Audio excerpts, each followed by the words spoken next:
And I am now brought to Come As You Are, and I'm recording this while kind of bending over because I record with my phone and it's plugged in on a power strip, and I have a standing desk because it's good to work and stand, and the cord isn't long enough, so I'm kind of bending down. So I'm going against the purpose of a standing desk.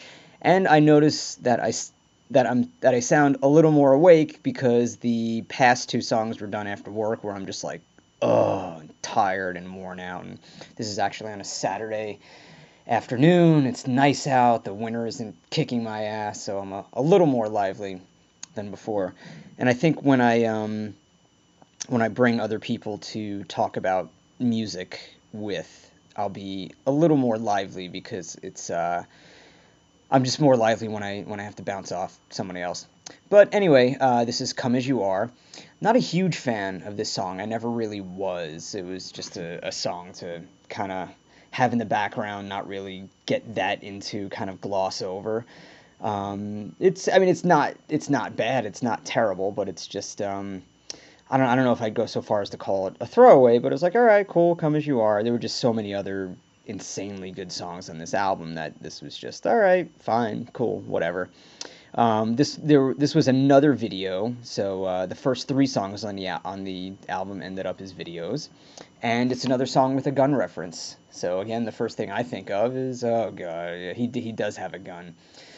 But that being said, reading the lyrics, it sounds like a very welcoming song. It's Cobain saying, "Do what you want. I'll welcome you, and I'm not going to be threatening because I don't have a gun." It's like, hey, come as you are. There's no pretense. You don't have to dress a certain way. You don't have to smell a certain way. You don't have to look a certain way. This is for everybody. This music is kind of for everybody. Which I'm curious. I think if I had to ask him a question, I would say, well, would it bother you to see a jock type at your show, or someone who didn't dress like you? What would at least be your initial reaction from that? Because just in my case, I grew up as a metalhead, so I went to school with a mullet, a Metallica shirt, tight black pants, and high tops, and a jean jacket. Probably a little too. It was probably a little out of style by then, but that's how I dressed, and I it was so weird because I considered myself even back then open-minded musically. I loved bands like Queen and Zeppelin. I loved Billy Joel. In high school, one day I'd have a Metallica shirt on, the next day I would have a Billy Joel shirt on.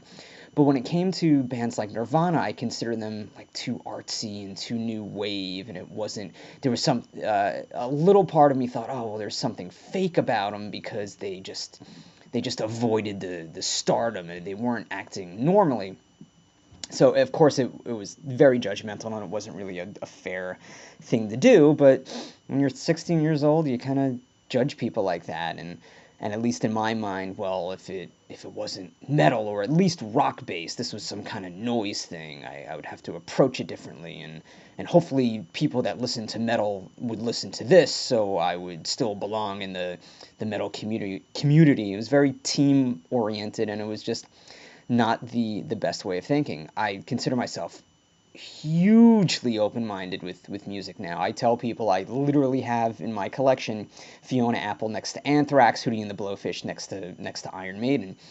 So I don't care as long as the music's good, but back then I was kind of guarded at expressing that open-mindedness, I guess, for some weird way of fitting in.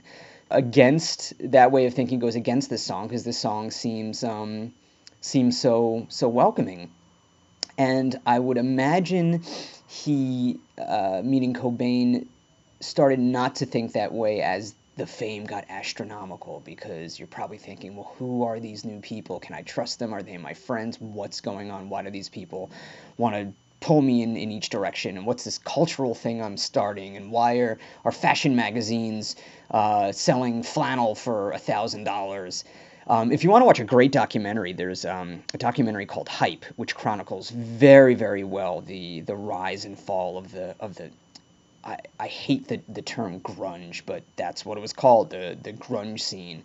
This style of music from Seattle during this time. It's a really good documentary, so I definitely recommend that. And well, back to the song. Like Teen Spirit, the guitar solo was the vocal melody, and it's again, not my favorite, but it's another catchy and tight song, and there's really slick effects on the guitar too. It's a lot of ear candy in this on this album, and I the credit will have to go to Butch Vig on just his very slick production. He took a noisy band out of the Bleach album, which is a really really good album, and kind of cleaned it up a little bit. Took the pop elements that Cobain liked so much, the Beatles elements that Cobain liked so much, and really cleaned it up and made it slick sounding. And he kind of did the same thing with Against Me, another one of my favorite bands. The album that he produced called White Crosses was another slick and clean sounding album. It's one of my favorite albums by Against Me. So yeah, all I got to say about Come As You Are, and Breed will be next. So stay tuned.